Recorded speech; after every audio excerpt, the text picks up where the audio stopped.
Hey, Golden. Goldie, they probably are going to be announcing what the DLC is later this month. Because when they announced Sword and Shield's DLC, they did it during the Pokemon Presents on Pokemon Day. So likely they're going to be doing the same thing with this one. There we go. Roaring Moon.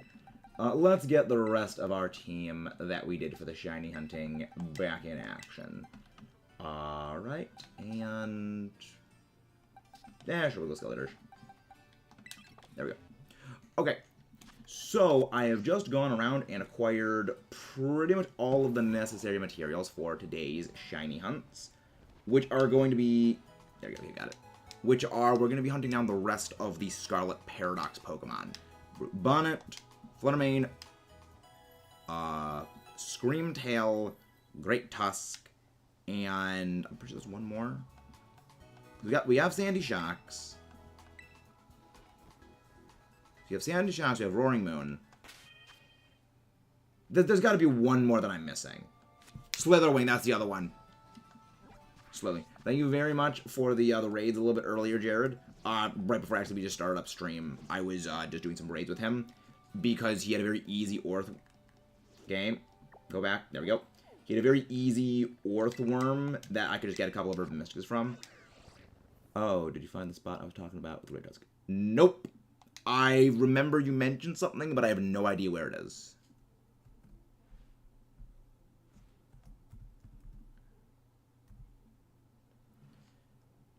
I am dripping, or did you... yeah, I accidentally set it for 2 a.m. So, pretty much, that was an error on OBS's part. Because the way it defaults setting things to AM for some stupid reason. You remember to catch one of those worms? They proved IVs. I did not. Mostly because with the amount of bottle caps I get, I honestly don't really care about IVs anymore. Yeah. But yeah, I don't... did I save? Did I save before doing this? Yes, okay. So, yeah, we got Roaring Moon yesterday. So, we're going to get started with Fluttermane. Cucumber, Pickle. The reason we're doing for this is I specifically would prefer to get like these ones quickly because like Fluttermane is one I want for my competitive team. Hey David, how you doing? Nice, you got the white Tatsugiri, delightful. Yikes. I salute you for hunting the rest of the starters. Much respect, man. I am going to be hunting the rest of them as well. I need to do it for the Living Shiny decks. But that's going to be a lot of suffering. But given the fact that we did get Roaring Moon yesterday after, I think it was like 5 sandwiches, and I will honestly say, I think Roaring Moon is going to be the hardest hunt we've had in the game. It's ridiculous for that one because it's only in one location in the game. And you are always going to be getting spawn interference. With the others, the other Paradox Pokemon, and just other Pokemon that are annoying to hunt in general, you can more easily work around them with, like, Masuda hunting. Or with these ones, you can just basically target a specific typing and only hunt that typing. What I'm doing.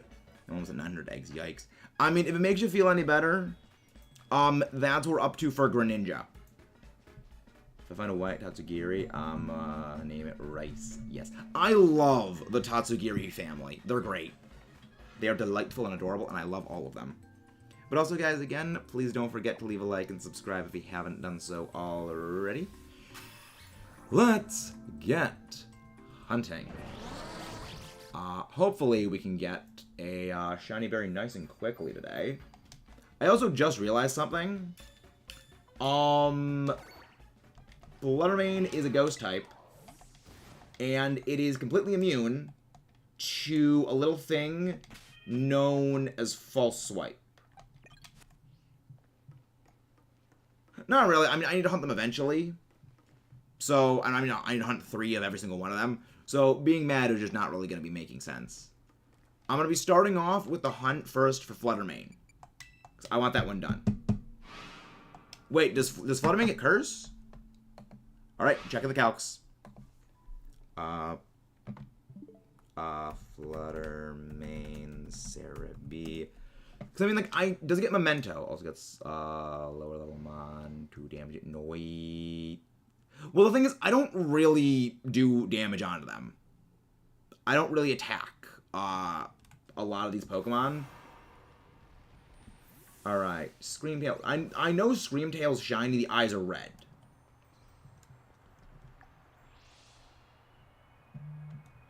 Wait. Encounter Power Fairy?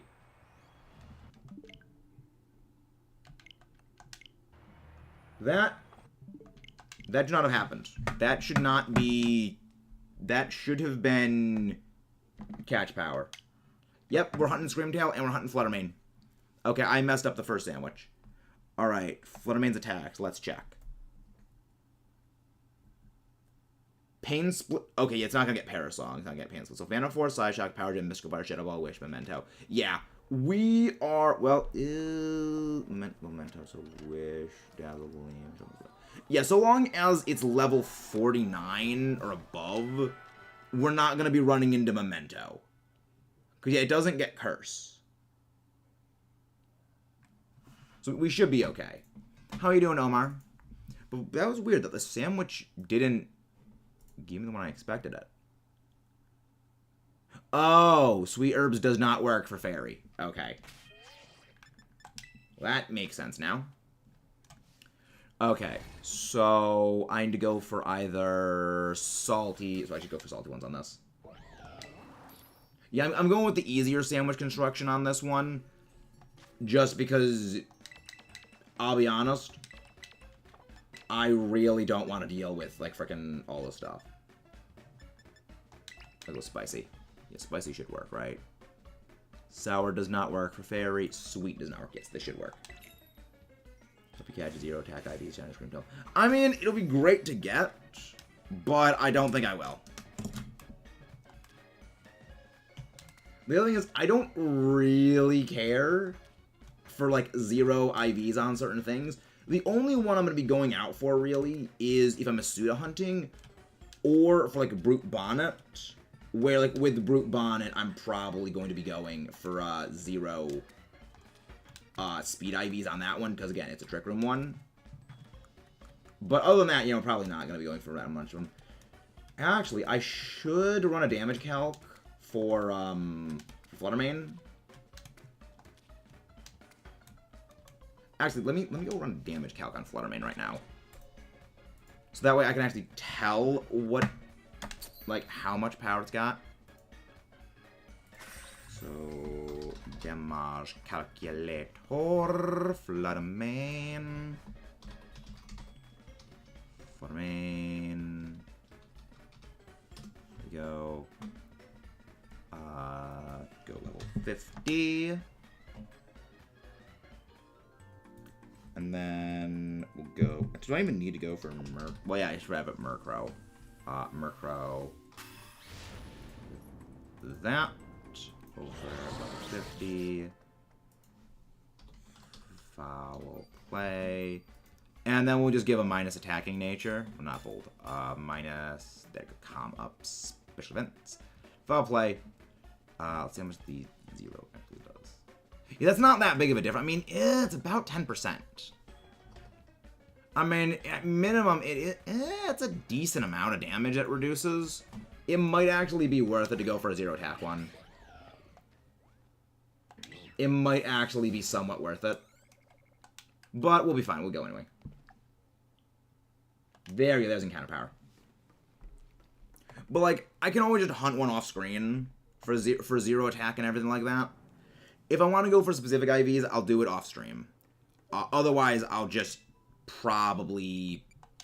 That, I mean, it happened again. If it happens with Roaring, if it happens again, I'll be delighted. But I doubt it will happen.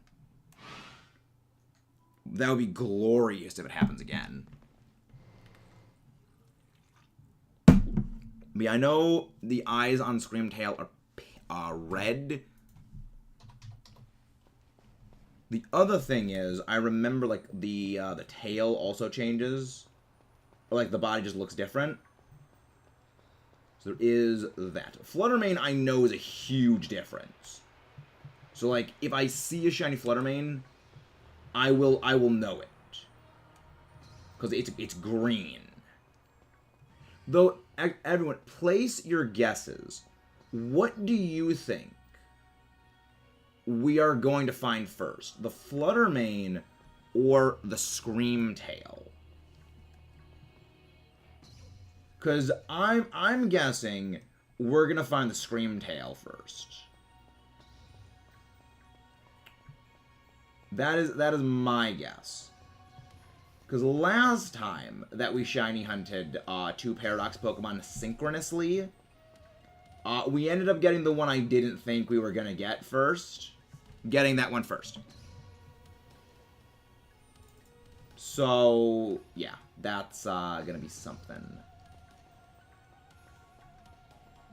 Down below. I thought that one was shiny for a second because the eyes looked different, but it was not a sparkle. Yeah, like the hair tail becomes like purplish.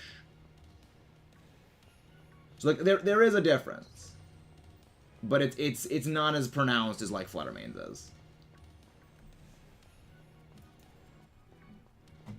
But let's get going. Yeah, we are hunting small Screamtail. We are hunting Screamtail. Like the tail that does the Screamy. I love it. It's just like Screamtail gets a bonkers support kit. And I love it. Yeah, I love it. But yeah, like Screamtail, those that don't know, gets like this weirdly freaking bonkers support kit. Like, what? Okay, no, you're not shiny. I can tell by the tail. It's Mewtwo Ball. Is Mewtwo Ball.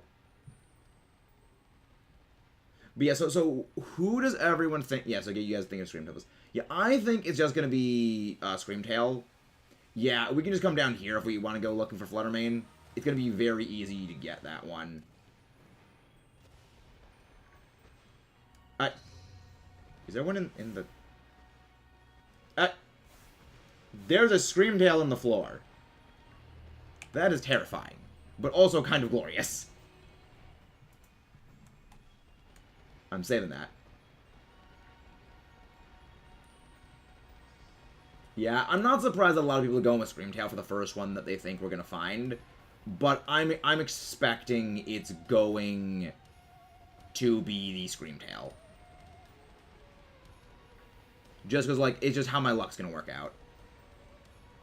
The other thing is, once it rolls over into daytime, we are going to only be finding Screamtail, unless a shiny Fluttermane pops up, because you can only find Fluttermane during the night, which is really dumb. But, I mean, they probably had a reason. But weirdly enough, shinies of Fluttermane can appear during the day. It is the only Fluttermane that will appear, so it actually makes hunting them in the daytime relatively easier. Nope. None of those go Sparkle. Yep. Screamtail is also good. My friend Mark never wanted to play. Yeah. Like, Mark just did not recover after seeing that. Like, that is one of my favorite moments, was just Mark absolutely losing his crap over seeing Screamtail for the first time. It's like, I love how you got him to think they were fake leaks. That it wasn't actually real. That was the best part of that entire thing, was this. The ruse went so many layers deep that he just didn't realize it.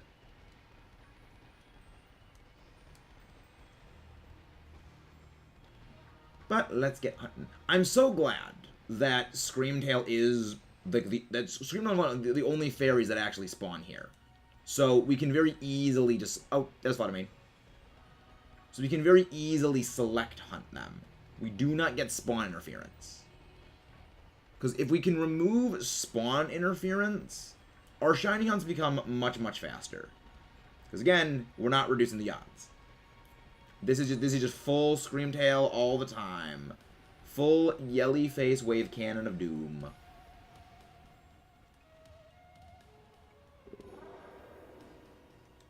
Oh. I do like it, though. So, what is everyone's favorite Paradox Pokemon? Mine, y'all know, is Roaring Moon. But what is all of yours? Because I mean, I know Omar's are gonna be Screamtail. But yeah, mine is Roaring Moon. Weird, because I don't really play Scarlet. I predominantly play Violet. Slitherwing's a good one. I like Slitherwing. I'm hoping we get Slitherwing today. Because, like, if we can get that... we got it. We got a Screamtail. Alright, let's go. I knew it. I had a feeling it was going to go. Let's go and get it. We got the Screamtail. Again, guys, don't forget to leave a like and subscribe if you haven't done so already. Let me check to see if you don't have, like, any form of self-KOing moves. Because, like, I worry that this thing can have self-KO moves.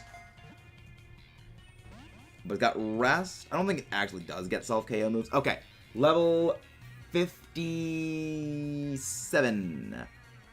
Psychic Fangs, Hyper Voice, Flare Frost. Yeah, it has nothing. It has no move capable of taking itself out of the equation. So, get in the ball. Yeah, I clip it.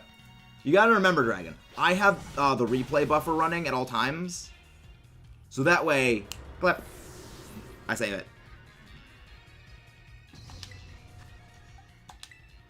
Volcarona. Volcarona. Yeah, I'm so glad that you don't want Perish Song by this point. Yeah, Goldie, we got the shiny. But yeah, I don't think you were here for answering the question you had at the beginning of the thing. They generally go over the DLC when it comes to Pokemon Day. So I have a feeling you are going to be getting your DLC info when it comes to that, because that's what they did before. Also, we have our own theory, Goldie. I don't know if you saw it, but we had a theory video all on... Wait, really? There was another one?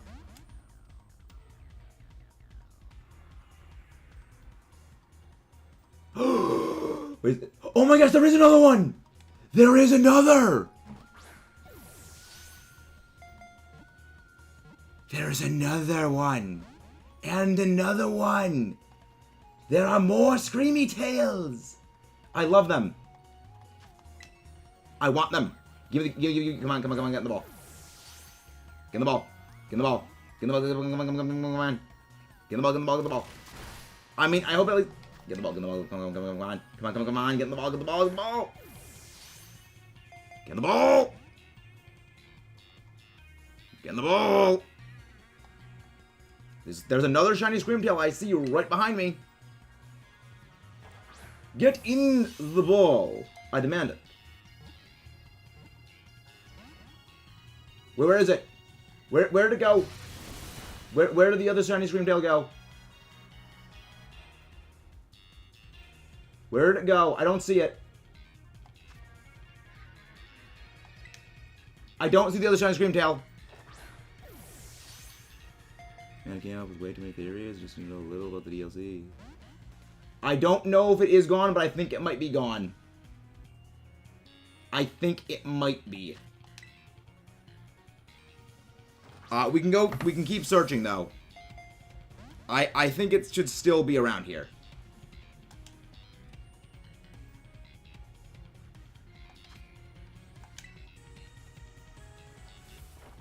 Well, I think I saw it.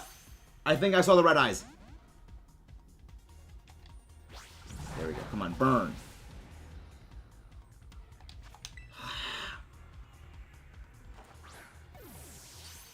Get in the ball. Okay, you know what? We know it. All right. So was Dreamtail off of it? Yep, yeah. I mean, I think it's still there.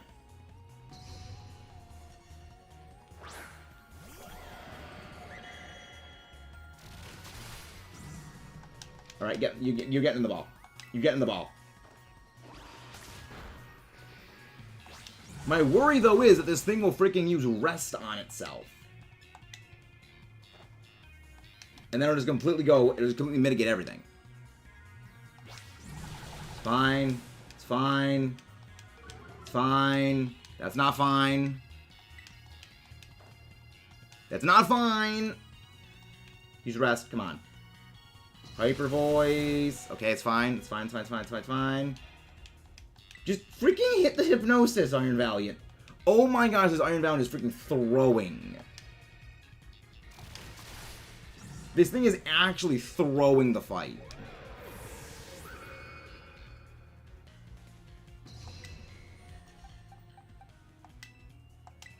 This Iron Valiant literally threw. I think I do see the other shiny Screamtail behind us.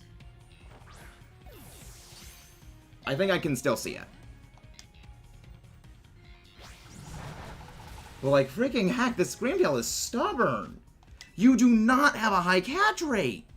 Not a low... You do not have a low catch rate. Why are you being so stubborn? This is actually infuriating me. This is absolutely just ridiculous. Get in the ball. This is absurd at this point.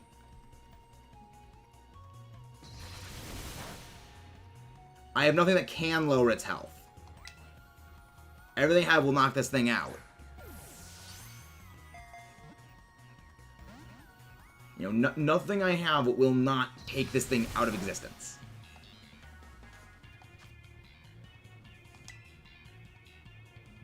Okay, come on. Get in the ball. Oh my gosh, this is insane. We're gonna run out of the sandwich before we get this thing. Like, I mean, my hope was that the burn would activate on, There we go! Freaking got it. My hope was that the freaking burn on Flame Body would activate. Right? Send the boxes. They were saving one to make sure. Don't even joke about that thing breaking out of the crit catch. Alright, let's look for the shiny one, the other shiny, to see if it actually did despawn. Yeah, I think we lost the other shiny. Yeah.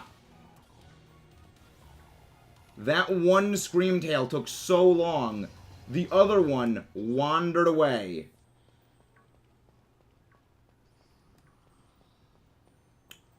Yeah. Yep.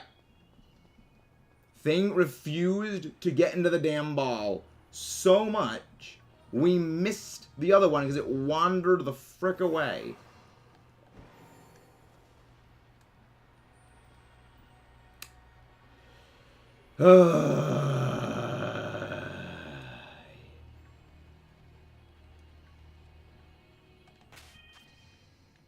We need to heal the stuff, because we lost our false swipe users. So yeah, we lost one Screamtail because Screamtail wanted to be a dick.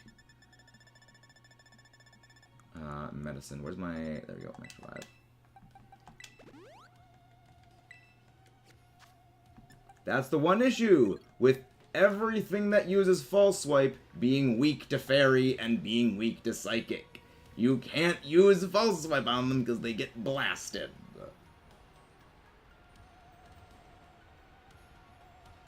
Moment of silence. Moment of silence for the lost Screamtail. Oh my gosh, the game was nice and gave us another one.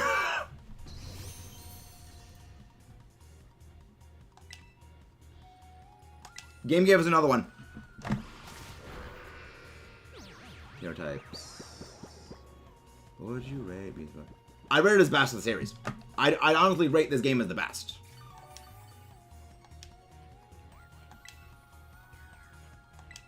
The thing is, you can't use two Terror types within the same sitting. You need to go back and heal.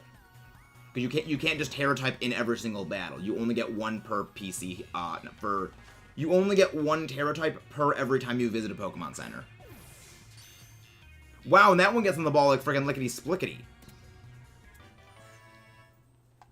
Dick.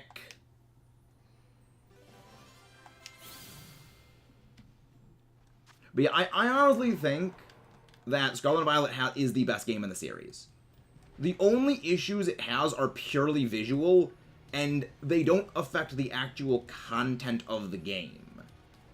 And if glitches and bugs are a problem in a Pokemon game, my stance for that is, why were bugs in previous games never a problem?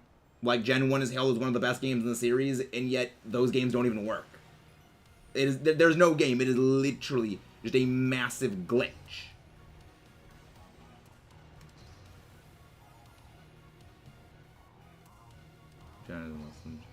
Yeah. I mean, I don't think so, because, like, there was the same thing with... Yeah, I saw Creep out. DLC item... Yeah. Nice. But yeah, also, Goldie, did you see the DLC theory video we put out? Where's the freaking Fluttermanes? Why are we not getting any Fluttermane? I mean, we can just do Ghost Sandwich on the next one. Unless it's, like, only around here where they're not appearing. So I know that Fluttermane can appear if it's shiny, but I know Ghost also appears down here as well. Yeah, you need to go to a Pokemon Center. You need to go to a Pokemon Center in order to get your Terra Orb restored. So, I don't think they're going to add in the DLC, oh, you can just get a thing like scot-free. I think that that's going to be like a hard-kept thing. The Pyro, keep your 5 female in the sandwich. Keep resetting because I need... Why do you need the male? There's no... The male doesn't evolve into anything different. Pyro are the same thing, male and female. The stats are the exact same. Unless you just want, like, the gender difference for, like, a gender living dex. Yeah, Fluttermane doesn't appear in the game in day, but if it is a shiny, it will appear. So, if the game rolls a shiny Fluttermane into existence, it will spawn it in.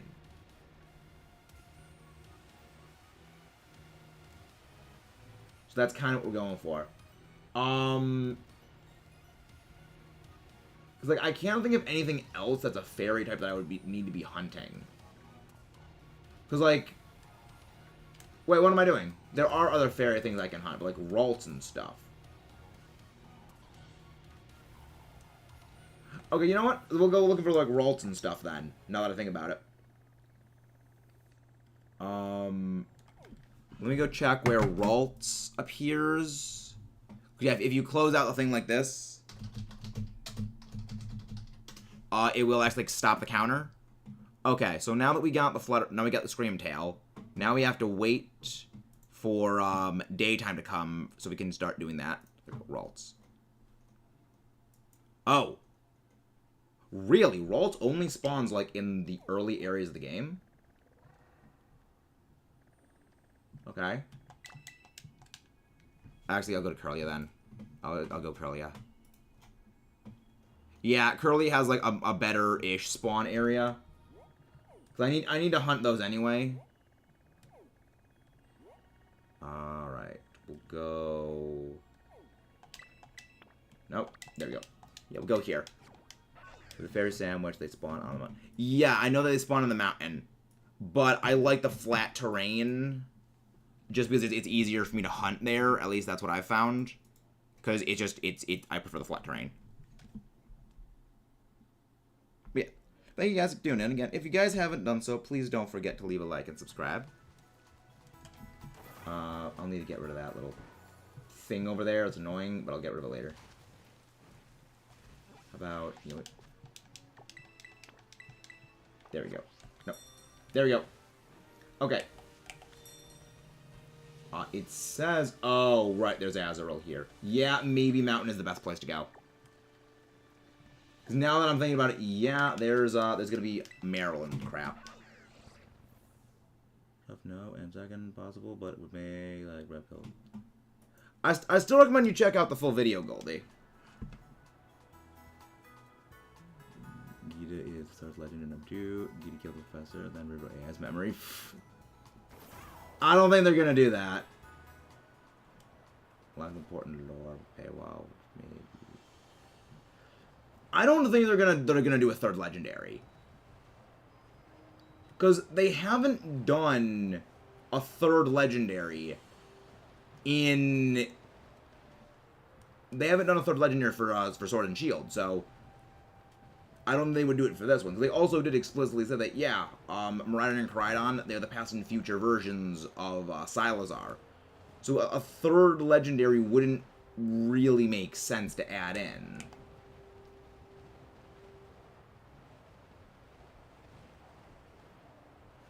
Well, even that, Eternatus was in the base games. It wasn't like a third legendary conjoined with the others. It was a third legendary that existed, but it was not a third legendary in the same way that third legendaries existed prior.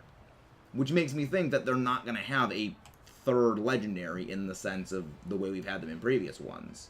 Because when they added in Isle of Armor and they added in Crown Tundra, they added in their own legendaries that were completely disconnected from everything else. And they did say that, well, the Isle of Armor and the Crown Tundra were basically, essentially, a beta test for, like, future game, potentially. Yes, but Eternatus was also in the base games.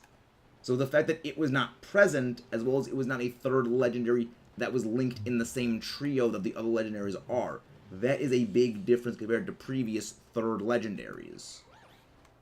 Previous third legendaries are things like Zekrom, Reshiram Kyrem, Dialga Palkia Giratina, Groudon Kyogre Rayquaza, whereas Eternatus is kind of its own separate thing. It isn't in a trio with the dogs.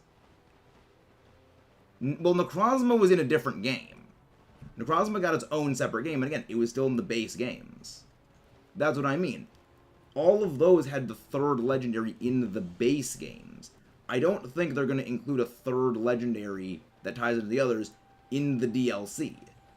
Really, because it just doesn't fit with the pattern, and when they make the DLCs, they give them their own identities. They don't make them just tacked on extra area, they give it its own story, its own lore. So tying its lore into just, oh, it's the exact same thing, doesn't really track with what they did with Sword and Shield.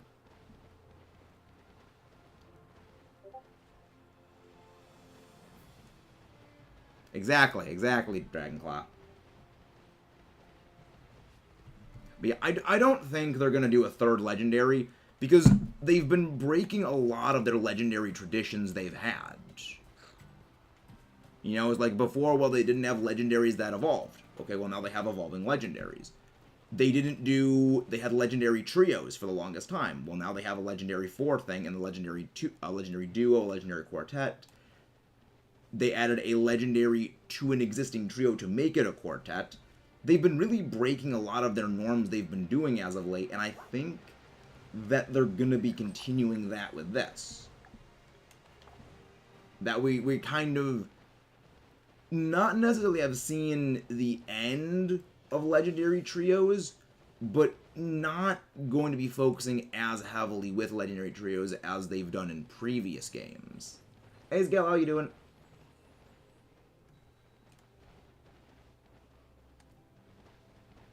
But yeah, they probably aren't going to do a third legendary when it comes to this game, because the trio of Sylazar, Koraidon, and Miraidon already has a third, quote-unquote, which is Sylazar.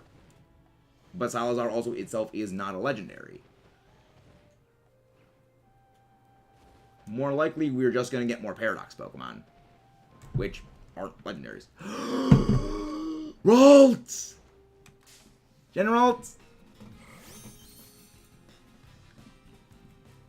Hey, nice! Be the champ and be Area 0. Good. We have a male Ralts. That is what we need. And that's a catch. Exactly, it's training wheels.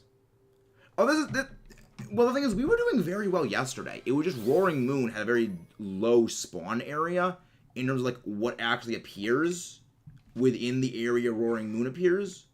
Oh, got a mark on it. Nice. So it wasn't really going to be not necessarily as easy of a hunt, but we were going to be getting a lot fewer spawns, which really drives down our ability to encounter stuff. Technically 4 shiny number. Yeah, technically is 4 because we lost the frickin'. Oh, there they are. Yeah, because we lost the second Screamtail. Because the one Screamtail took for frickin' ever. It ran the freak away and despawned. Yeah, I'm gonna be going and restocking the luxury balls. I need to get those restocked.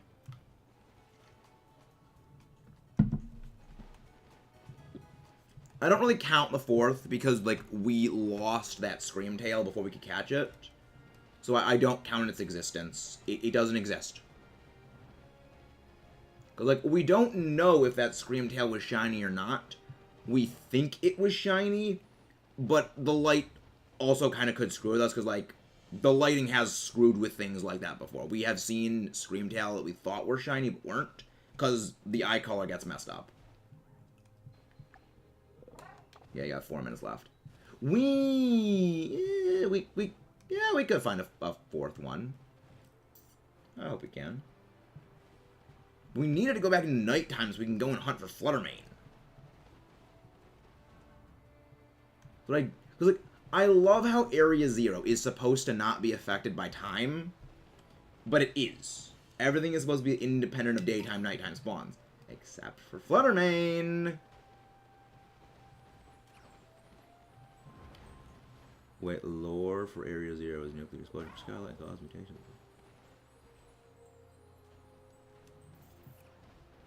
I mean, there's all kinds of different lore possibilities. Because, like, we don't really know what the Paradox Pokemon actually are. Because I don't really think they're prehistoric and futuristic relatives of the Pokemon that exist in the present day. Because a couple of the Dex entries do specifically say that, yeah, they look like things from, like, fiction. They specifically resemble, like, fictional things that exist in universe. And that is possibly something. Which is another sort of, I mean, it was a hypothesis I had, but it was like, oh yeah, other people also have the same thing, so why go through the thing and make it again? You like this, crash. I mean, we also got another theory about that, Goldie. Remember, the ultimate weapon. The ultimate weapon is a thing that existed. Because, like, you probably haven't seen the whole theory video. I highly recommend you check out the DLC theory video, because if you look at the ultimate weapon, the giant frickin' huge-ass crystals that thing is made of are the same texturing of the giant huge-ass crystals that exist in Area 0. Like, they're the same thing as the Terra crystals. I don't it could be. Like, it isn't metal. It is the same frickin' texturing. Especially, like, before that happened. But it was that the crater happened 1 million years ago. Man, I think that. Yes, but also, how many times have Pokemon stuff actually been correct about things? It could have been a 1,000,000-year-old crater, but we also know that the Terra Crystals exist in a much greater quantity inside of the Great Crater. So, it could be the thing crashed there, but it could also be that, like, maybe something happened within the crater that caused it to happen after the fact. Why does the Steel Delibird have the same stat to Mad Mega as a London? Because every single one of the Paradox Pokemon, aside from the Apex Paradoxes, Iron Valiant and Roaring Moon, which is what I like to call them, the Apex Paradoxes, all of them have the same base stat total. They're very similar to the Ultra Beasts in that way, where they have a static base 570 BST, whereas the Apex ones have 590. But I like that. I love that detail. Speculate X and Y that Mega Stones were just evolution stones altered by something. Well, the thing is, that's what I stated in the theory video, Jared, is that they are probably just messed up things. Because the evolution stones existed before Pokemon that evolved with them existed. We know this because they're rocks. They are rocks that have always existed. it just so happens that Pokemon happen to interact with them in a very specific way. Or more likely, Pokemon specifically evolved to manipulate the energy that came from these crystals to empower them. So likely, same thing. It's just kind of like your happenstance. And for Nightbot that puts a link to your newest video. The thing is, to make a link for the newest video, that requires going in every time I post a new video to update that link. You know, it's not something that's automatic. You need to manually set up commands on Nightbot, and manually setting up the command for every new video would basically be like going find the link, pasting it in there, and making a new command. It is not very practical.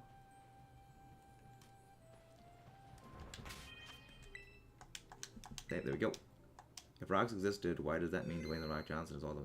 Yes, Dwayne The Rock Johnson is just literally an immortal being who has always existed throughout all of time. It's just right now we are aware of him because now the internet exists. Why does the champ send out the strongest Pokemon first? Because Gita's an idiot. That's all it is. Gita's just an idiot.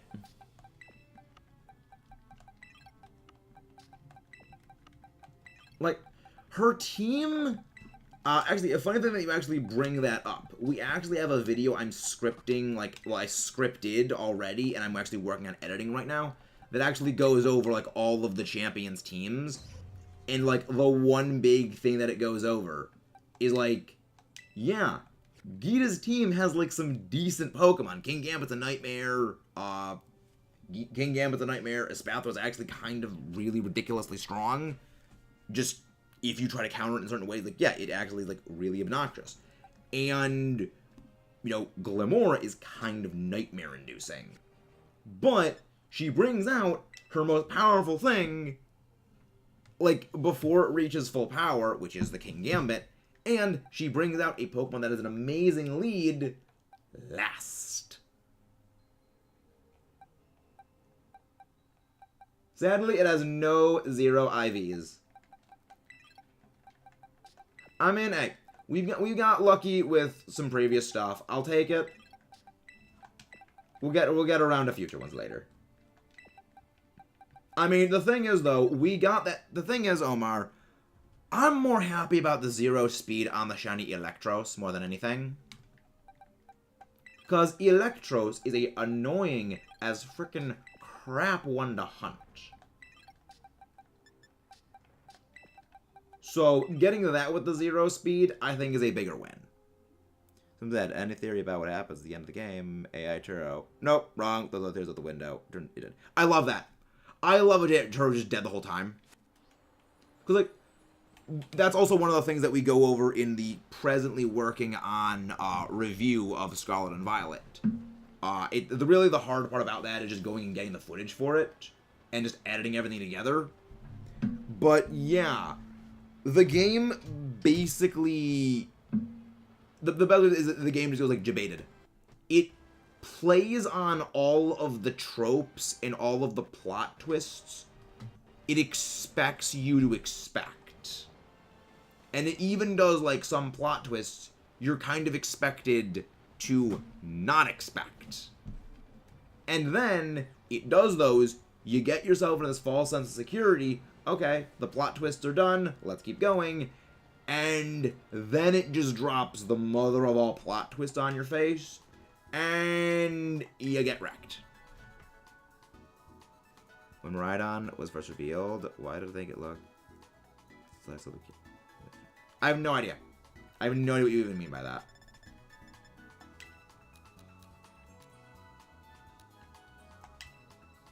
Oh yeah, I have, like, no league points. I have no league points. That's the word. That's the worst thing about playing both Scarlet and Violet, is I just simply do not have the same amount of self-fodder items in this game that I do in my other game.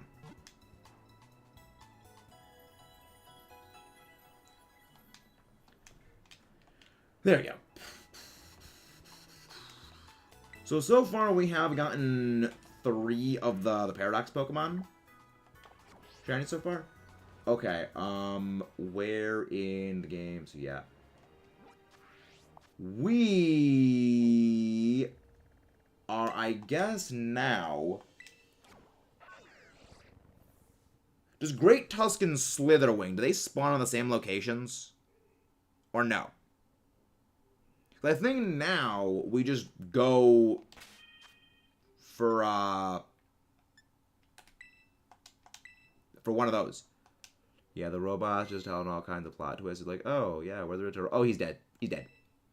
It just... The game screws with you, and I love it.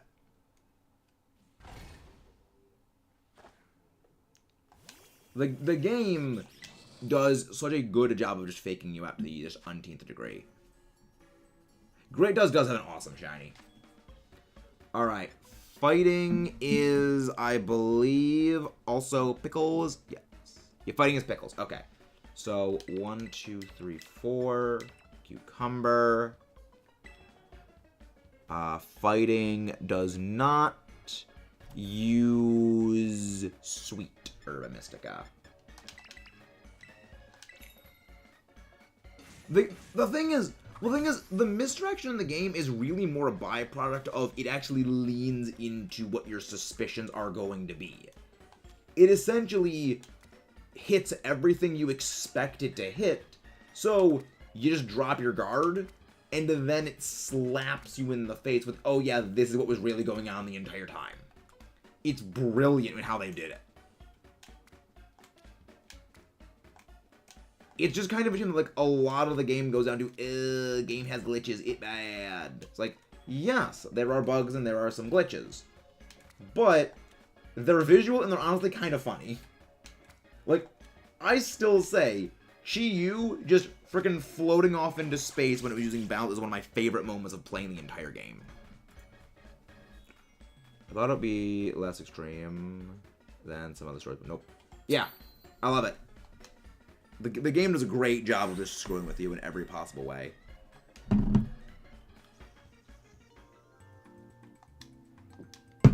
Let's go. But yeah, the unfortunate thing, though, is that this game does show they were stretching Sword and Shield's engine to the limit. Because it's a modified version of Sword and Shield's engine. Well, okay, it's a modified version of Legends Arceus' engine, but Legends Arceus' engine itself is a modified version of Sword and Shield's engine.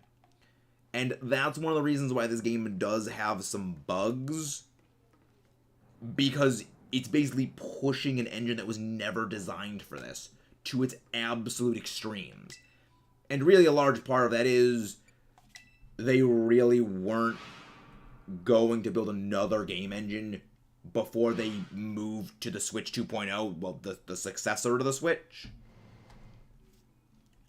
Because, yeah, that's probably going to be coming out in the next, like, 2 years. And building a whole new game engine would be a massive money drain. They would never be able to recoup those losses before, they'll recoup the investment on that before it came down to, well, time to get the next game.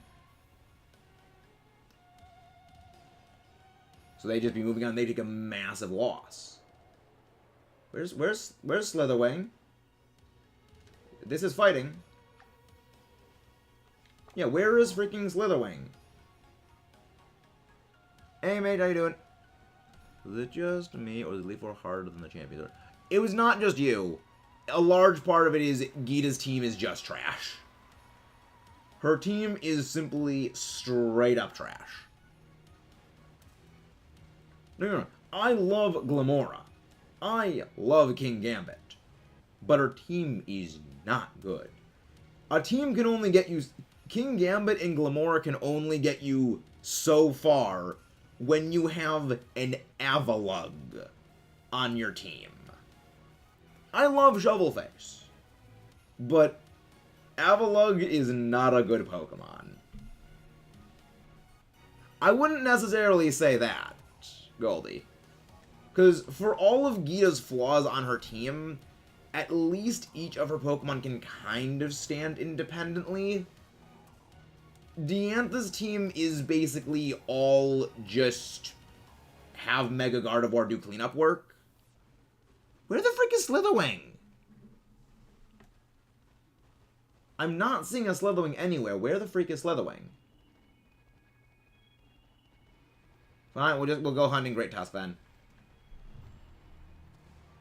Yeah, Avalugg, Go-Goat, Espathri, Veluza, King Gambit, and Glamora. It's like, it isn't a great team, and it kind of hurts me. But at the same time, it's like, champions really aren't meant to be that difficult. We gotta remember, Pokemon games really aren't meant to be difficult, with the exception of, like, a select few, like Unova and BDSP and, like, one or two others. They really aren't meant to be hard games. They're games that are meant for kids. They're meant to be pretty easy.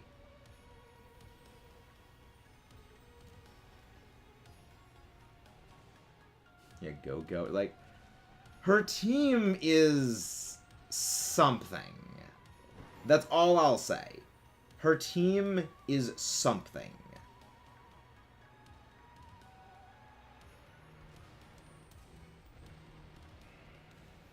Nope. The good thing is that Great Tusk's shiny stands out heavily, so we should be able to find it easily. But yeah, but where does Slitherwing spawn? Because I didn't see any Slitherwing spawns. I know Slitherwing is bug fighting. So not seeing it was weird.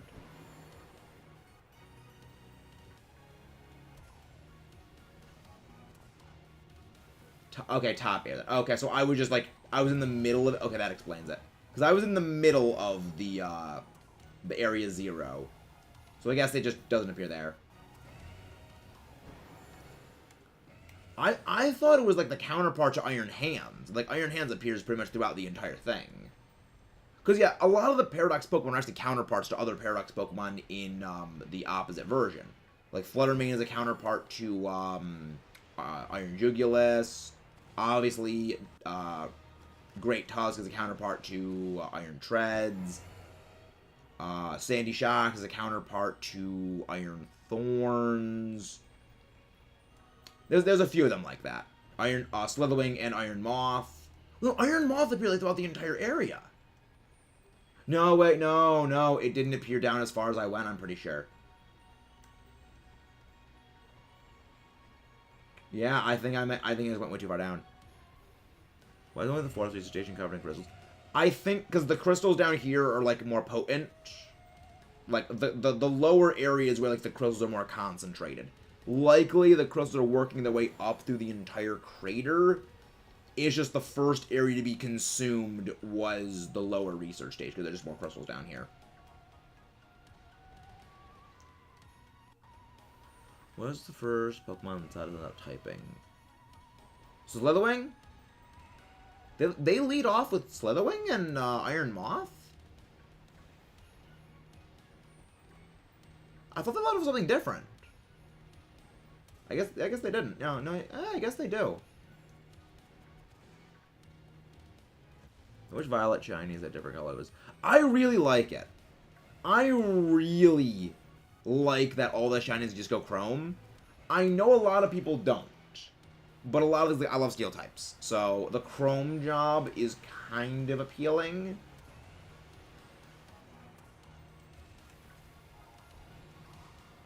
Come on. Great Tusk. I mean, we had good luck in the last one, so I guess we're not going to end this one. So, for Sada, she leads Slitherwing. Yes. Okay, then. So, repair this. Yeah. I will agree with you on that. Like, Iron Thorn's shiny looks fantastic. Because, like, it's literally Mechagodzilla. Iron Hands, a.k.a. Senior Chrome Pants, as we like to call it, doesn't work quite as well. The funny thing is, it actually does stick out a lot more than you'd think. Because when we found our shiny Iron Treads, we noticed it immediately. Because, like, a lot of the shinies that don't change that much normally, in this game, you will notice them a bit more than you think you would. Because after so long of seeing the base color scheme, when something looks even slightly different, it, like, jumps out at you. Because, like, the same thing happened yesterday when we were shiny hunting, Roaring Moon. We found a shiny Gabite. And the different colors came up, it really jumps out at you, despite not being too different. It does stand out. We like to play Gen 9. We have either Pokemon. I mean, just... Okay, don't be too hard on Arven. Arven had a hard time. It's only natural he has mommy and daddy issues, considering his other parent literally just hacked off the day he was born. Yeah, because in the Area Zero, like, journals, it says that, yeah, right after Arven was born, you know, Turo, or Sada's assistant, you know, just left. So it was like, both of, it's literally like parental abandonment. That character, like, I feel so bad for this guy. You just want to give Arven a hug. You just want to give the guy a hug. Like, I do like the way that they really did his character arc, where at, like, the start of the game, I hated that guy. Like, I did not like Arven at the start of the game. He was, like, kind of cocky, and he really came off as being a bit of an idiot, but I was like, yeah, the reasons why he's the way he is make sense. And then it's just like, you get to Titan 2, and your entire perspective on Arven just completely 180s. And it's just like, yeah, like, one little thing changes the entire character, and I actually really like that they did that. The DLC. I don't know, because it is implied that in both games, both Turo and Sada are his parents. That in Violet, Sada was Turo's assistant, and Turo was Sada's assistant in Scarlet. So, likely, I don't think they're coming back. But I never know. I mean, I never expected Dunsparce to get an evolution, and they gave it one. So, like, anything can happen. I joked about Arven being evil at the start. That was gonna be BD 2.0 for the trailer. Yeah. Like, I thought he was gonna be, like, BD or Gary, and I freaking hate Gary. But it's like, no, he is legitimately, like, the most sympathetic character in the entire series. Yeah, same here, because the way that we beat Dondozo was we had Armarouge burn it. And then we sent in Clodsire, who had water, so I was like, you can't do anything to me. What are you going to do? You're burnt, and you have, like, Body Slam and 2 water moves. What are you going to do to me, mate? You can't do anything to me. Maybe it does have a 4th move. I never saw it use a 4th move. It only used Water Pulse, like, Liquidation, or no, Aqua Tail. It wasn't Liquidation, it was Aqua Tail. And Body Slam. It used nothing else. I struggle with the Paradox thing, with the Paradox Titan. Wait, were you both playing the same game, or did you both have different versions? Because I will say, I think Iron Treads is a far easier fight than Great Tusk. Great Tusk has a little more bulk and a much better coverage move pool. Right as I'm praising Great Tusk! Alright. Let's check the moves. Let's check the moves. Right as we praise it, we get our shiny. I love it. I love this. I love the shiny colors. I used to call it the Tire Shredder, because it legitimately is the Tire Shredder. Alright, level 57. Giga Impact, Earthquake, Knockoff, and Stomping Tantrum. You don't got anything that I'm afraid of, buddy boy. So, full swipe. Frickin' heck, this thing's bulky. Like, I will say, I think Great Tusk is a harder fight than Iron Treads. Both defensively fighting does have a lot more awkward weaknesses, which you're not really going to have. And Iron Tread just doesn't have as good of an offensive move pool. Steel is not as good offensively as like fighting is. And also, Great Tusk just has better attack, it has better defense, and better HP. The only difference is, it's slower, and it has a little bit lower special defense, but considering it has more HP, it kind of balances. As well as it's not weak to as many special attacking types. Well, it's weak to Fairy and Psychic, but you don't really have those by the point. I agree, it's got a great shiny. I love it. Get the ball.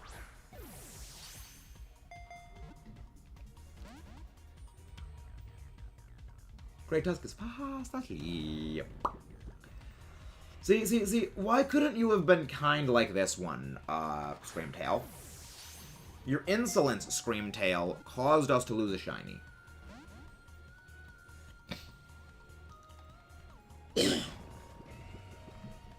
But we got it.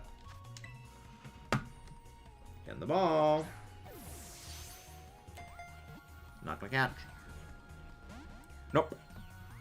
You can always tell because anytime you catch a Pokemon, every time you are catching a Pokemon you've already caught, it will display the critical catch Wiggle Wiggle Shake Shake when you catch it. If it doesn't do that, you know you haven't caught it, and I actually really like that.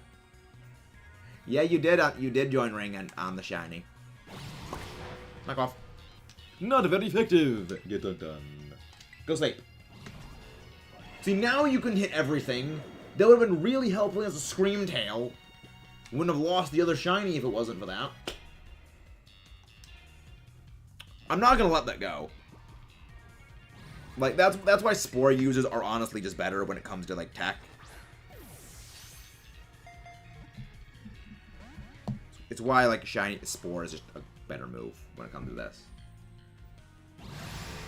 Imagine the Paradox form somehow escape the center of the gator to the opposite Professor Arvin's parents. Get back, Babana, which is grass. Fun as a grass on it because it was clean Regigigas' feet. That's a great one, Scout. I like that. But it would be insane if it does happen. Coming back to figure out the base top because he knows about them. I don't know. The thing is, we do know. I don't think that they're gonna have that in the Nintendo Direct ring. The thing is, this is the bit of the weird way Pokemon and Nintendo are. Technically, Pokemon is not like a Nintendo IP in the same way that like Mario is. Nintendo publishes the Pokemon games, but Nintendo really doesn't have control over Pokemon like they do with Mario, with Zelda, Metroid, and other games like that. That's Game Freak. That's why Pokemon has its own thing, the presentations, which is going to be on Pokemon Day.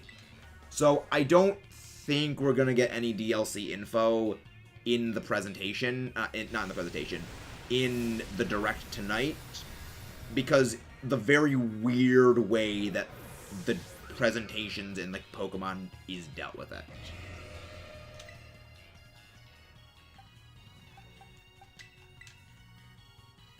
Plastic Duck Simulator, nice. But yeah, I'm also pretty sure that like this time of year is when they do like the indie developer Nintendo Direct. So like I think we're just gonna get like the indie dev stuff today. Because that's what they did like a few years ago, where so yeah, it's just the indie Direct, where it's just, oh yeah, like all these indie games no one's ever heard of are basically coming to the thing. There we go, we got it. Nintendo Direct 7. But yeah, I don't think we're gonna get the Pokemon information today. I don't think we are really, just because of the way in which Pokemon stuff is handled.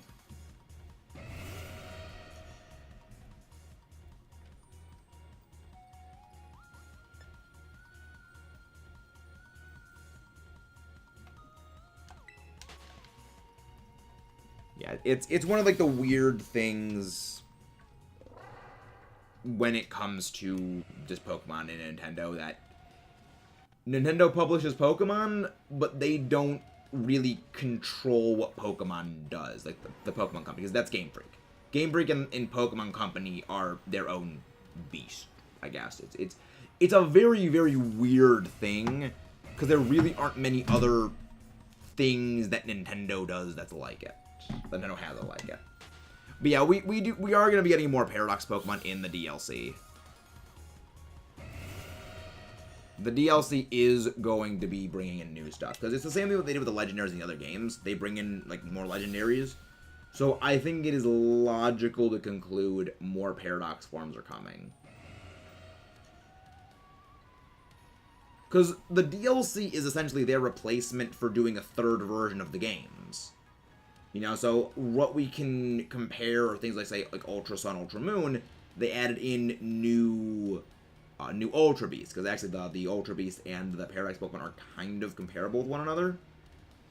In that, I think we're going to get more of them. We're probably going to get, like, maybe 1 or 2 new ones. We're not going to get, like, you know, 4 or 5 new ones. We're going to get, like, maybe 1 or 2.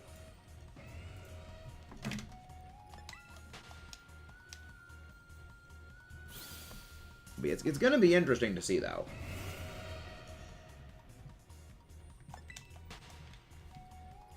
But we are going to need to just wait and see.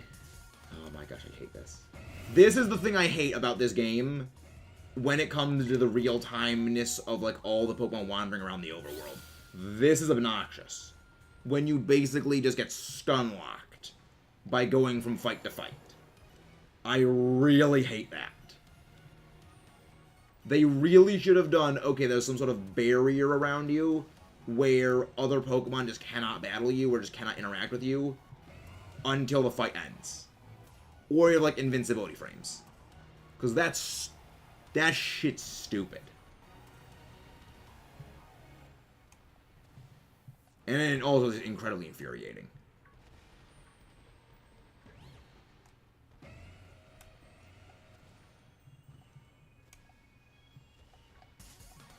Futurist.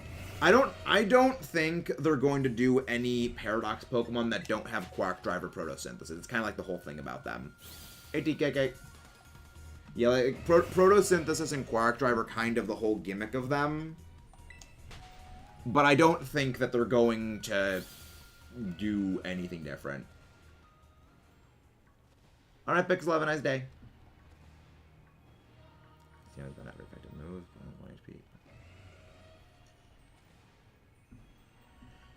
Yeah, it'll be interesting to see what they do. The other thing is that every future Paradox Pokemon, all of their stats, I believe the exception of Koraidon and Miraidon, all of the future Pokemon that are Paradoxes, they have multiples of, like, their even numbers for their stat lines. So, like, a 1 HP thing would completely conflict with the whole, like, way they're doing things. Because all of the past Paradoxes, their stats are odd numbers. The future ones, they are all even numbers. I really like that. Like, it really isn't much, but it's like, I like that they have, like, a little thematic going. I'm a sucker for thematics.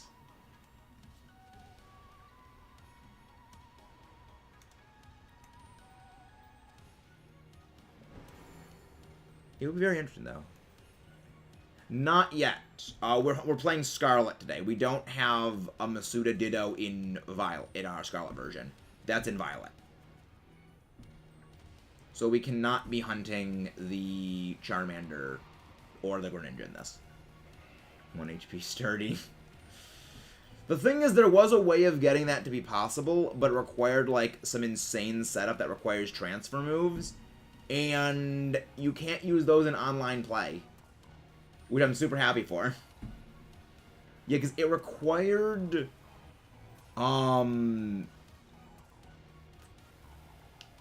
required, like, I don't remember what the Pokemon was, but it required, I think,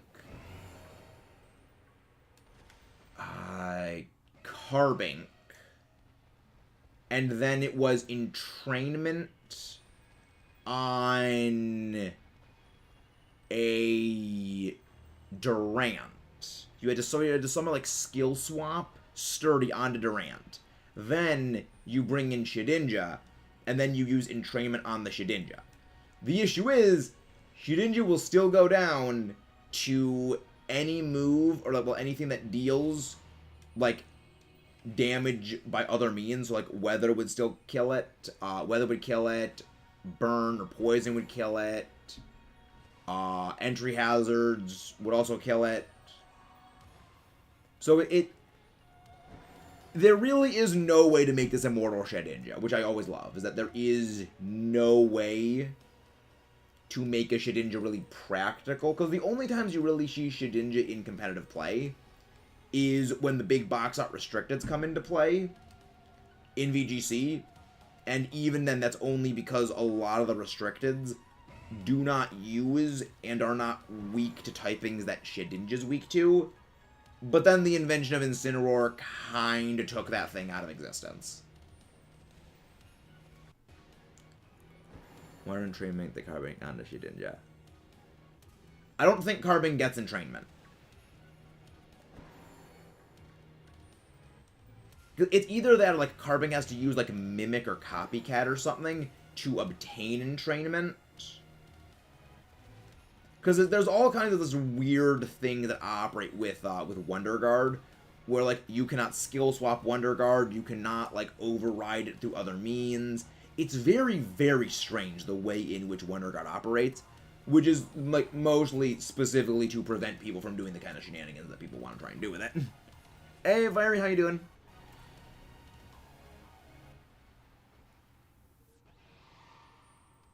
Yeah, there's no professor. There's none. This is the first game to not really have the traditional professor. Again, the game debates you super hard, and I love it. It acts like it's following all the tropes, only to just smack you in the face with like, nope, none of that is actually going on. I love it. I love every second of that. Because it's just delightful. I also just realized we should have gone up to the top area and started looking for Slitherwing, not Fluttermane, because we already have the shiny the shiny Great Tusk. I almost said Iron Treads. No, it's Great Tusk. Okay, so let's go to Station 1 and see if we can like pinpoint where the ideal spot to hunt it is, because I don't think we'll get our shiny Slitherwing with this sandwich, but it will be useful for us to pinpoint a potential hunting location.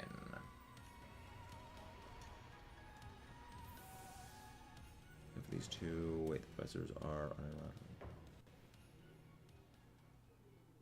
no, they were all intentionally named after trees. Yeah, it was a naming theme. They deliberately named all of the professors like after plants, because a lot of Pokemon characters are named after plants. Yeah, not as much in the later stuff, where like earlier stuff they kind of didn't do it as much, but later on they did start very heavily name theming them after plants. Yeah, like colors in Pokemon and like that. It actually like very heavily done. Okay, yes, there is Slitherwing. So yeah, so I was just too low on Area 0 to have encountered the... Oh my freaking gosh, we found another shiny.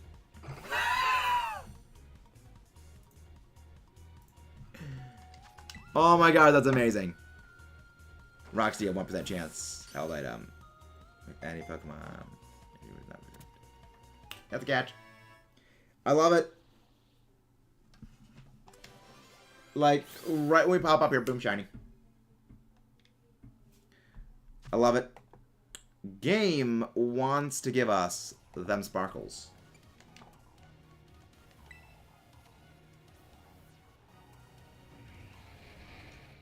Slitherwing, I love it. Let's go. I mean, I know what shiny Slitherwing looks like. I just want to like make sure. I just want to like, compare side by side with it.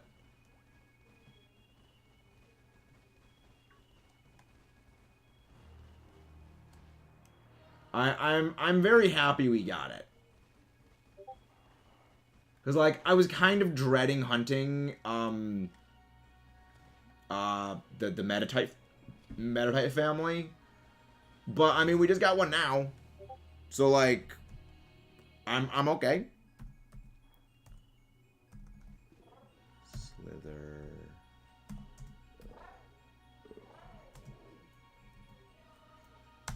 There we go.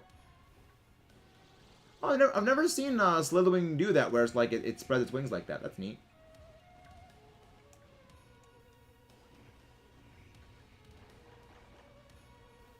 Yeah, that's actually pretty good. We got multiple shinies on each of them.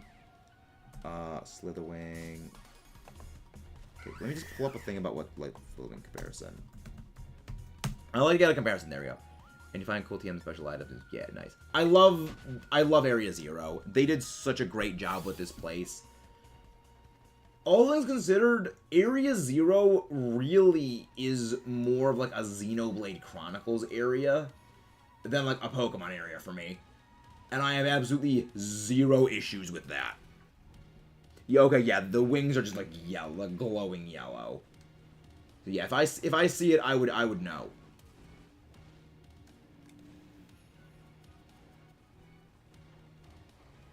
Game devs, when designing Slitherwing, okay. Flying Pokemon, hear me out. Four-wheeler. Smack that guy out of you. I mean, it's not even a flying type. It's bug fighting. I love it. I honestly love that they made Slitherwing the way it was. Like, I honestly still say, Game Freak missed the absolute perfect plushy material that is Slitherwing. They could have made absolute insanity with, like, Slitherwing plushies. And they didn't do it. Like, is Slitherwing not, like, perfect plushy material? I say it is. I say this thing is perfect plushy material. And they just didn't.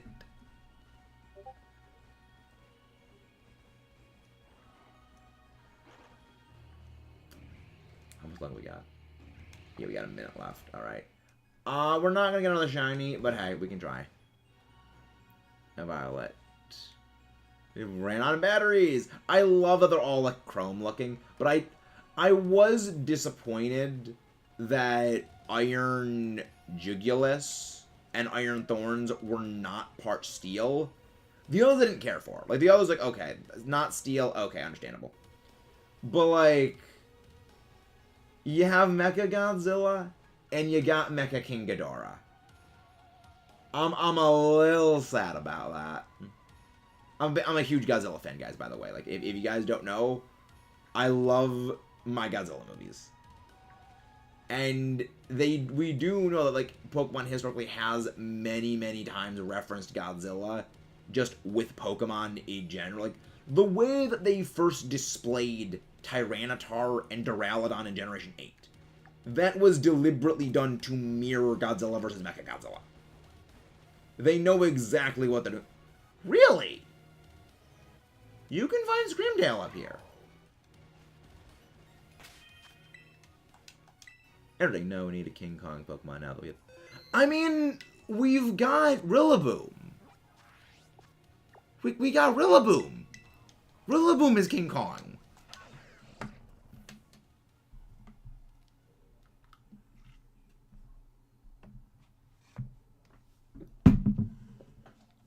Slitherwing is huggable. I want game. Exactly.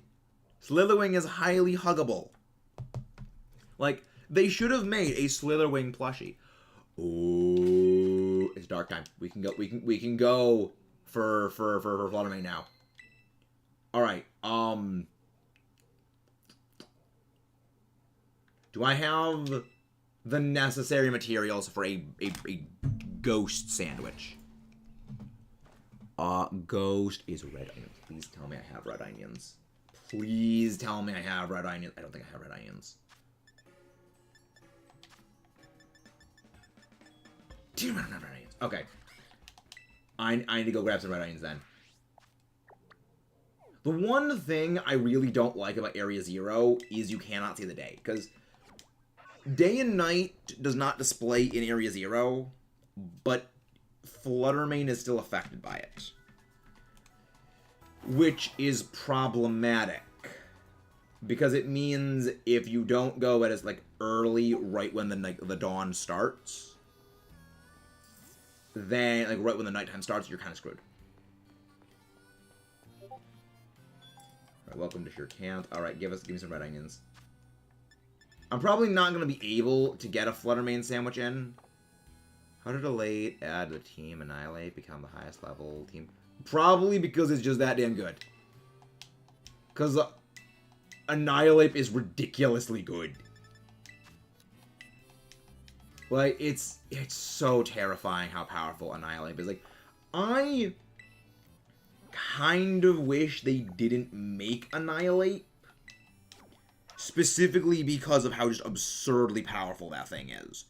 Ghost and fighting stabs intrinsically, with the Terror type option to become completely immune to burn with fire, and it gets Defiant. It's just what were you thinking, devs, when you created this absolute unholy monstrosity that is Annihilate? Don't get me wrong, I freaking love Annihilate, but boy is way too freaking strong. Okay, do not use sour herbs. That's fine. Hey, how you doing? Been a while. I understand. Do we count Pokedex as Laura when he kills? She's waiting for you in heaven. Just waiting for you in heaven. That's kind of heartwarming, but also kind of screwed up in a way. We saved right before doing this. I periodically forget when I save. Okay, we'll watch my footage again. Yes, we saved. Okay, I saved before this. Like, saving habitually has just become so second nature, I consciously forget when I do it. I forget when I consciously forget when I save the game, just because it's just an ingrained habit at this point. But also, guys, again, please don't forget to leave a like and subscribe if you haven't. And share it out to your friends. That goes there. Pick a pick. Let's go. Our battle didn't end. Didn't end in the town of Screamtail. Yeah, like freaking Screamtail. Like, that Screamtail I'm gonna be mad about for a while. Like, that is going to infuriate me. But the issue, I mean, the issue with that most was, like, I couldn't really do anything to it. It could body my one Pokemon with False Swipe and had freaking rest. So it was like, it could completely body everything I was going to do. But, Taste Max the Ritual, let's go. Counterpower Ghost. Alright. The worry now is I can't even damage this thing. Because, like, we're going to be going up against a freaking fairy-type thing that is Ghost. Well, then again, I could hit it with, like, bug moves from like, Volcarona, because, like, it doesn't have, it has, like, ridiculously absurd special events. Other day, not my main game, I was going to do a raid, just do it up, but didn't just kill me with blasted us out. Yeah, AI freaking cheats. AI freaking cheats in this game. So, I wouldn't concern yourself too much. Alright. Let's get hunting Fluttermane. The killer app for my next VGC lineup. Wait, is that already? Is that already shiny? I don't think it is. No, just the Crystal Light. Yeah, that's why I'm honestly wondering if that shiny Screamtail we found earlier even was another shiny Screamtail. Because it was right by one of those massive ass crystals, and those things really distort colors. So I am still uncertain if it was actually a shiny, but I'll go back and I'll check the footage later. Yeah, the shiny is green. It's a lighter green. But when it's next to the crystals, it kind of just washes out the colors of everything, and it makes it look a lot brighter, so it can easily be mistaken. I love a shiny Fluttermane, though. Like, I love its design normally, and it's just the shiny is also fantastic. Light green, yeah, I know the highlights are a little different. I like it. I like how they did just, like, I do find it a bit weird, though. People give the future Paradox Pokemon a lot of flack for just, like, all being Chrome jobs. We're going to ignore that, like, all of the past Paradox Pokemon kind of recycle the same color scheme as their base form? Are we just going to ignore that? Fluttermane's hiding in the ground. Because Fluttermane just reused... They're swimming in the rock. So, I guess one would call them swimming in the rock. This would be called a stone ocean, then. Huh? Huh? I'll see myself out.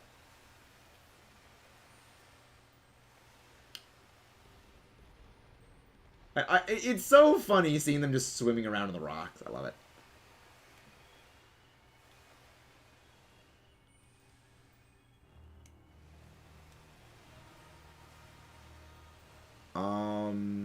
He's good. Another challenge. I just spin a wheel. Spin.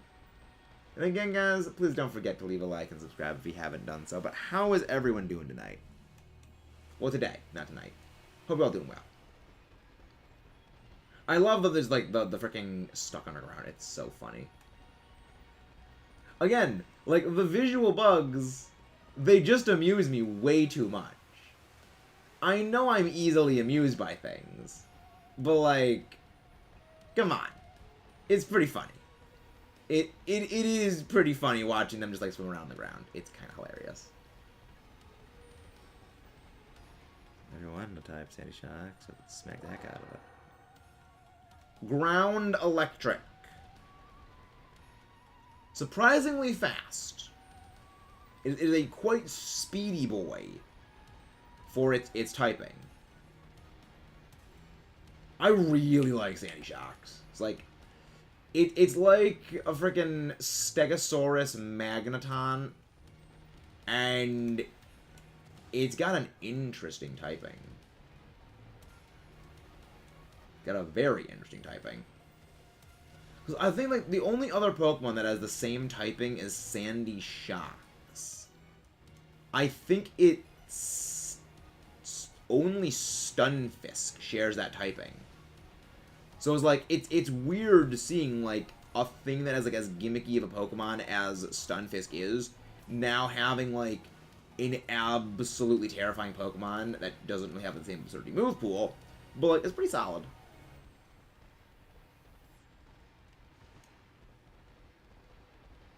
Yeah, like, freaking Stunfisk has this bizarre move pool. Kinda love it. So, my team of Skeletors, Brambleghast, Mimikyu, Larvesta, which will be replaced by Chewy, Camerupt, and Annihilate. But that's a pretty power lineup. I'd recommend getting the Volcarona. Volcarona is solidly good. It will not disappoint. It is a terrifying breaker of, like, everything in existence. I love it.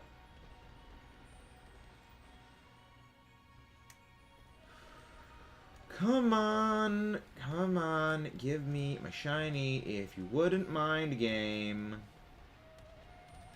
He's gonna evolve, but it's just at the 5th gym, right? Wow. You're already at the 5th gym and you have a freaking Annihilate. Well, then again, yeah, it's just use Rage Fist 20 times. That isn't that hard, actually. Where the frick did you get a Larvesta that early? Oh, right, you can get it in Asado Desert. Right. I keep thinking, like, you can only get Larvesta, like, really close to endgame, because I remember seeing, like, the Volcro family in here. But yeah, you can... Ow. Ah.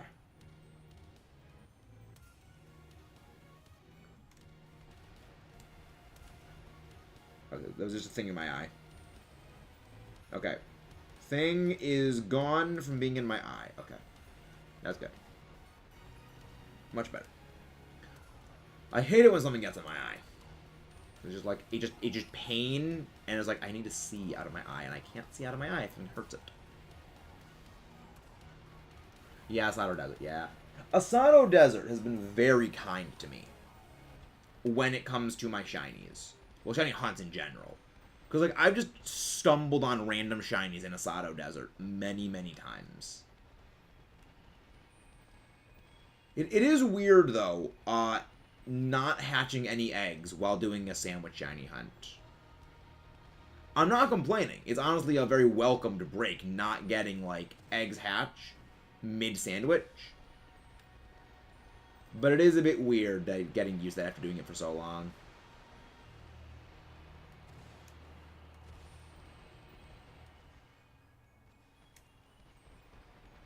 Alright, Scal. Have a good night. Thank you very much. Fluttermane! Fluttermane, let's go! Let's freaking go! This thing is going to completely blast me with... I need to nail this thing with Hypnosis, or I am dead. Okay, got it with Hypnosis. Okay. Like, okay, please tell me it's not just me, but does the little fang make this thing look absolutely smug as all get out? And I love it. It looks so smug. And I love it. I love this thing. It's very amusing. Fluttermane is very amusing. I don't have a thing with Soak in this game.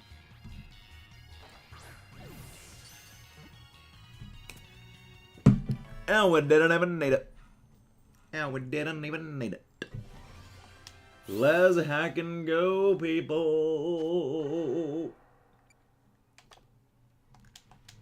We got the Fluttermane. Yeah.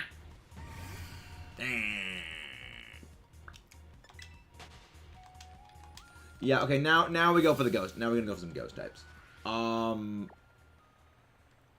Let's go for Medali. Alright. I hope it's got 0 attack IVs. If it doesn't, I can just go hunt one on my own later. Alright, hopefully we have a while before the sandwich wears off, so maybe in the intervening time we can go and hunt down Blim.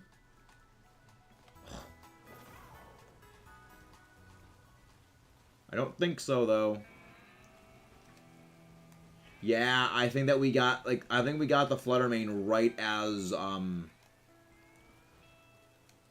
yeah.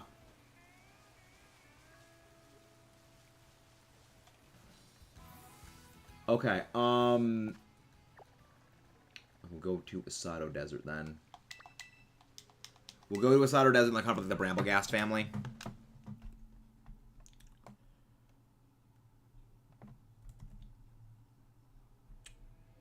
Let's see, Bramblegast. It will only be one. Yeah, yeah, but it's like daytime now. It's either like it's going into daytime. Okay.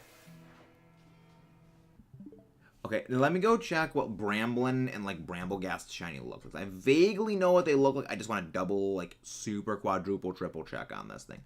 Okay, so the brand is on those ones like all white. Okay, that will be very noticeable. That'll be a very noticeable change.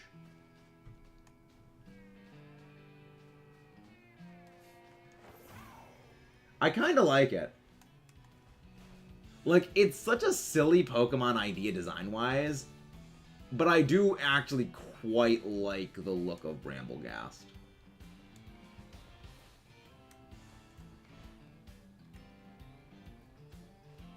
It's just going to be a bit annoying to try and find the shiny.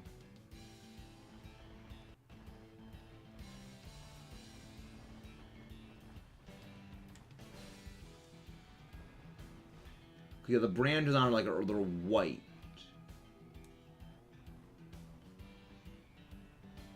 So it will stick out quite heavily, I'm fairly certain. But it's just gonna be finding the one. Yeah, the other part is like the roots on the bottom are green. So yeah, so looking for green roots and like white branches.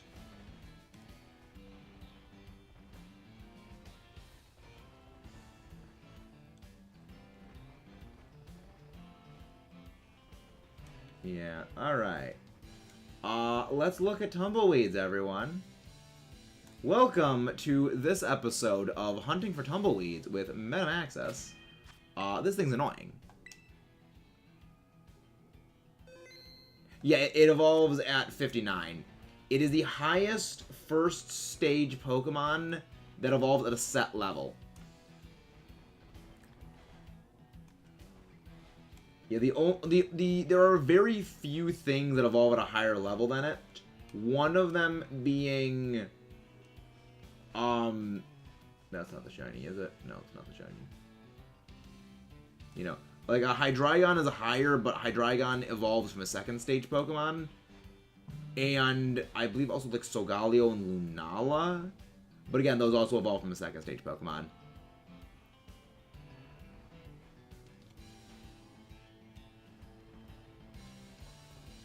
This thing is going to be so annoying to shiny hunt. I mean, the good thing is we've got a while left on this sandwich. So hopefully we can get a Bramblin on it. But I'm not feeling too confident.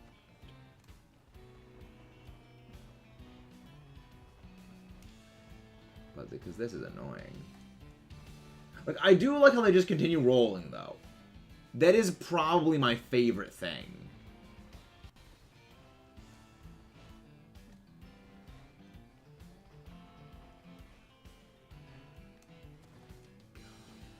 If it comes down to it, I'll probably just Masuda hunt this one. Well, Masuda hunt like this and Bramblin and Bramblegast. But yeah. It does quite stick out. Frickin' thing.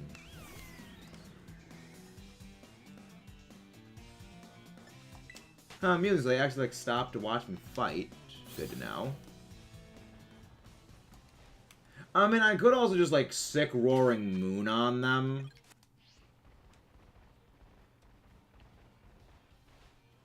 Yeah, I'll just, like, sick Roaring Moon on them.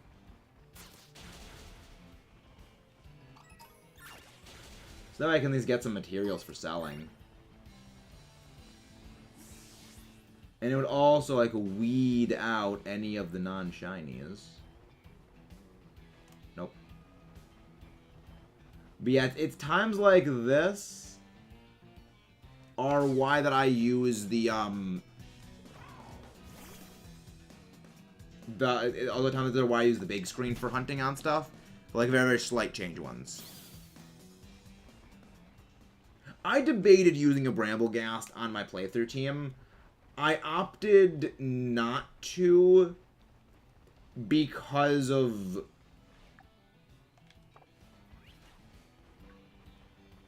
Wait. Are they gone now? Because it's daytime now? Oh, there they are. I opted not to because of a few reasons. Like, I was already using Arboleva, and then on my other file, I was using Skeleturge. So I was like, I already have a Ghost type, and I already have a Grass type on both of my files. And then, like, the thing is, when I get around to playing the file with What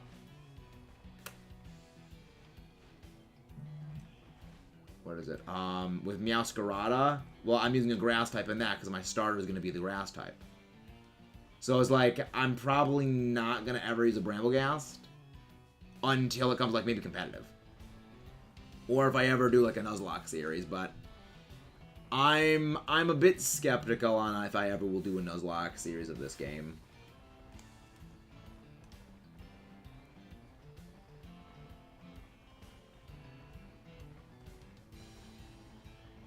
Alright, let's go.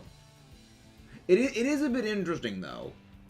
Like, Nuzlocks have kind of started to disappear, at least, like, from, like, players' lineups in terms of, like, kind of stuff that they're doing. A lot of it feels like it's come down to because of the invention of the Kaizo Ironmon series. Where Kaizo Ironmon is, like... Because, like, Kaizo Ironmon is this, like, strange... Like, it takes Nuzlocke to their logical extreme. So it's like, it's a very weird thing. But yeah, because a lot of people, like, they enjoyed, you know, Nuzlocke for, like, the difficulty and the challenge, like, watching people go and, like, do them. But now, like, that same itch is kind of scratched by Kaizo Ironmon. Which really makes me think, if Nuzlocke in large part lasted a little over a decade, and a lot of that was because, like, the relative immaturity of the content creation process, and, like, it just wasn't, like, as widespread until, like, more recent times. How long is Kaizo Ironmon really gonna last before some other sort of challenge thing appears and that, like, escalates Kaizo Ironmon? And then what's gonna happen, like, when that happens? And eventually it's gonna come up with this contest of just trying to one up everything else, like, because we saw a bit of that when it came to Nuzlocke themselves, where at first you had, you know, the Nuzlocke, then you had, you know, the Type Lock, or the Wonder Lock, or, you know, things like that. And then you got into the hardcore Nuzlocke, the randomizer, and it became like this almost like war of trying to one-up the previous ones in terms of, like, escalation. But then as time went on, it kind of became a bit more difficult for interest to be gathered in, like, the base ones, in large part because people were used to that escalation of things. Then, in comes Kaizo. And then Kaizo, like, takes all of that and then just, like, takes over. So it's very interesting to see.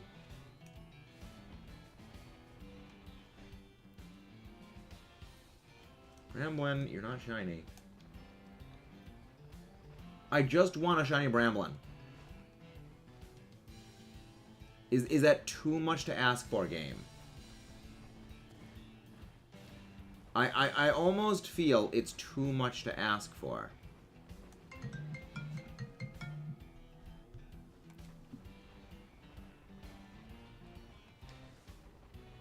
Can Brambleghast have outbreaks? Now that I think about it. Because, like, if Brambleghast can have outbreaks, I think that'll be how I'm going to hunt it. Well, Brambleghast or Bramblin. Otherwise, it'll just be a Masuda hunt. Because as entertaining as it is watching me just, like, run circles like an absolute jackass, I kind of don't like it. Because, again, I feel like I'm just kind of walking in circles like an absolute jackass. Yeah, I can't. Okay. So that's Bramblin, not Brambleghast. Okay, because I'm wondering if it's both Bramblin and or Brambleghast. Because if it's just one or the other, okay, well, I'll just, like, Masuda hunt it. But yeah, I'm thinking that's probably how I'm going to be doing that.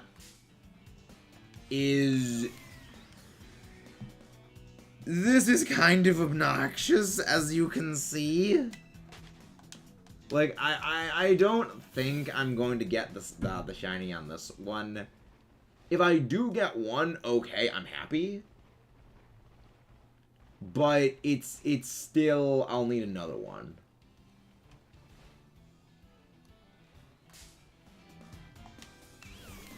Ramblegast.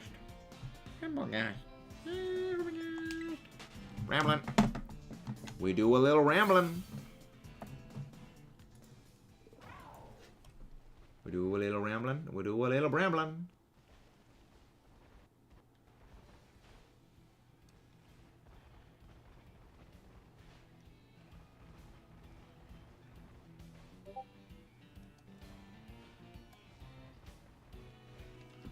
Let me check. Pokemon that outbreak. Hey, I mean, to be fair, you gotta remember, Pyro is a 1 in 8 chance of being shiny, being male. So it's like trying to get a shiny female starter. It's going to take a while. All right, let's go. Go down to.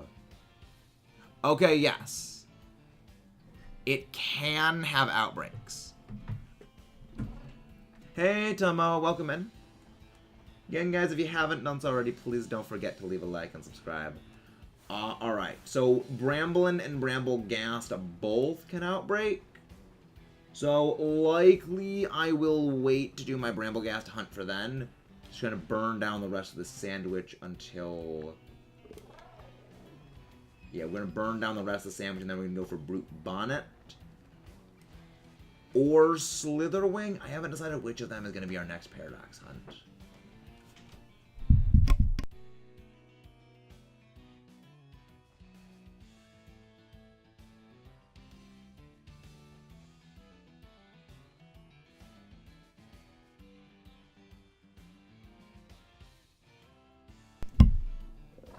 Nobody Bramblin spinning in circles. Yep.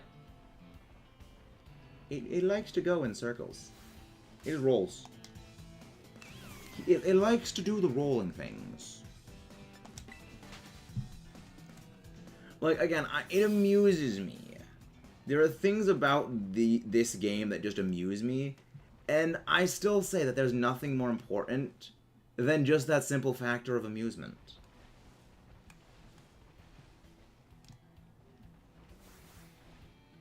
Alright, yeah, I'm not seeing... Nope. Nope, no Bramblin. Yeah, I'm thinking today might be a bit of a shorter stream than normal. I think we'll go do one more sandwich. We normally go for like 3 hours, but I'm feeling a little bit tired today. So... Yeah, we'll probably do... We'll probably finish up we'll probably finish up this. We'll do another sandwich hunt, and we'll go for Slitherwing. And yes, we'll go for Slitherwing.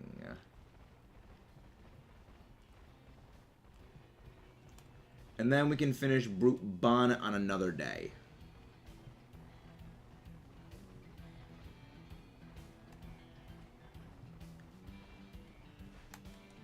It'll be good. It's good though. Again, guys, please don't forget to leave a like and subscribe if you haven't done so already. Keep do a little rolling. We do a little rolling, babe. I do a little T rolling. God, this is so annoying. So in Bramblin outbreaks, do Bramblin and Bramblegast like stay stationary or like relatively stationary? Or is this the same kind of shenanigans, just rolling around in circles?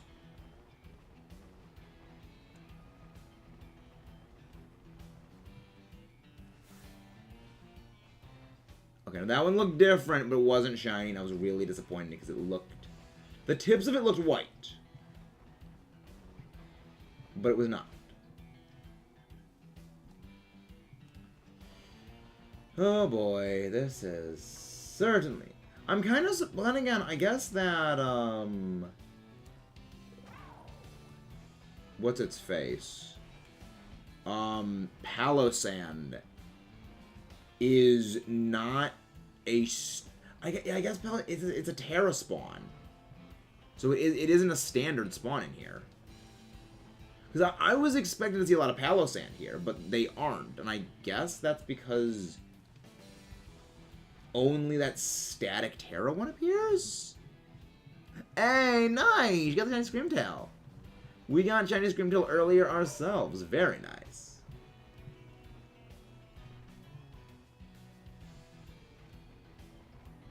Always a delightful one.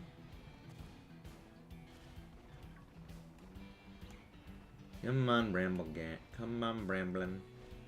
We do a little Bramblin', and we do a little Ramblin'.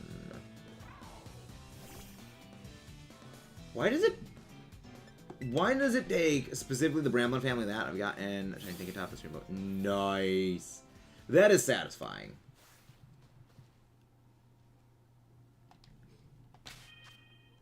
That's just like not my box. I missed it at picnic. Nice! Getting Roaring Moon. Roaring Moon is probably the most annoying shiny to hunt in the entire game. So getting that one, nice.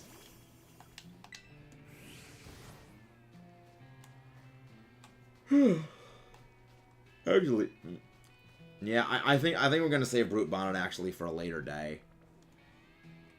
I'm so freaking tired. I don't know why. But yeah, we're gonna be getting after this one. Like 10 minutes in a rating. Like, nice. It's always very satisfying to get that. We had a lot of good luck earlier today, but as it went on, we lost that Screamtail.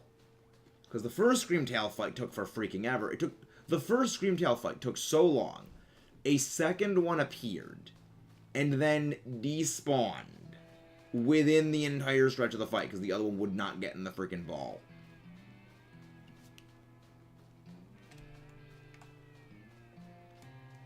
I have failed more shinies within the last month of playing this game than I have failed shinies at any point prior. Like, any point from the last month to when I first started shiny hunting, I have not failed this many shinies. So this game enjoys giving me shinies, but it also enjoys, like, taking them away. The game giveth, the game taketh away. But yeah, we're gonna end off after this one. This is, yeah.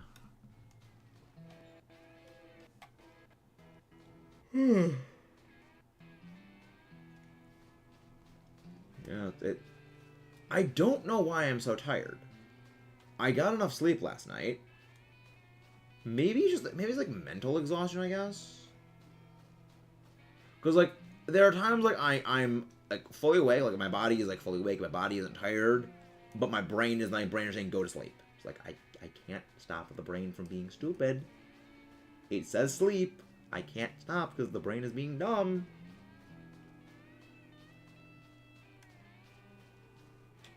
We're getting a minute and a half. So there are a number of areas where there's no Bramblin that spawn for some reason. Weird. But we'll figure that out sometime.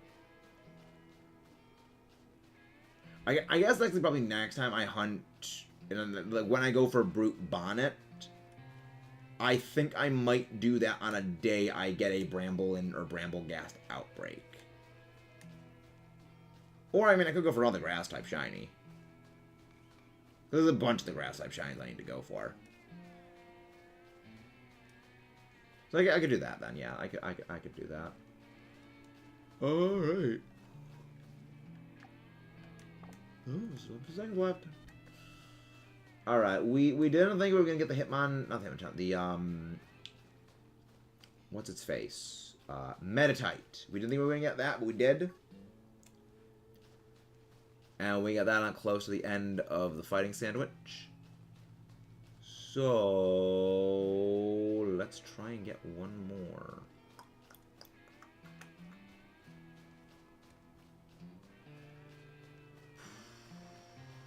And yep, and it's done.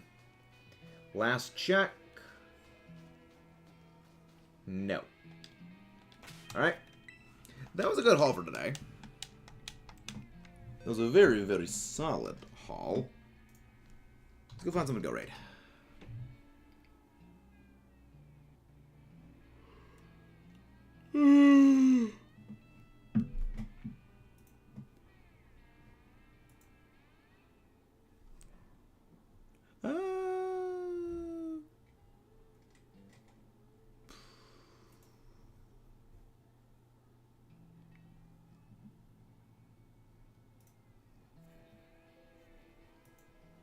Alright, who's gonna be the raid tonight? Let's go with Shining Blue. Let's go to Shining Blue.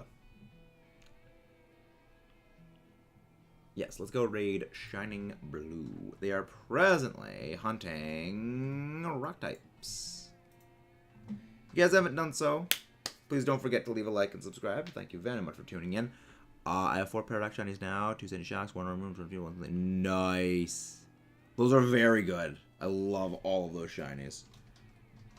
And, great. See you guys next time. Let's rock and roll out. Again, don't forget to leave a subscribe. It's one small click, but it helps us a great deal. We got a good number of our Shiny Paradoxes today.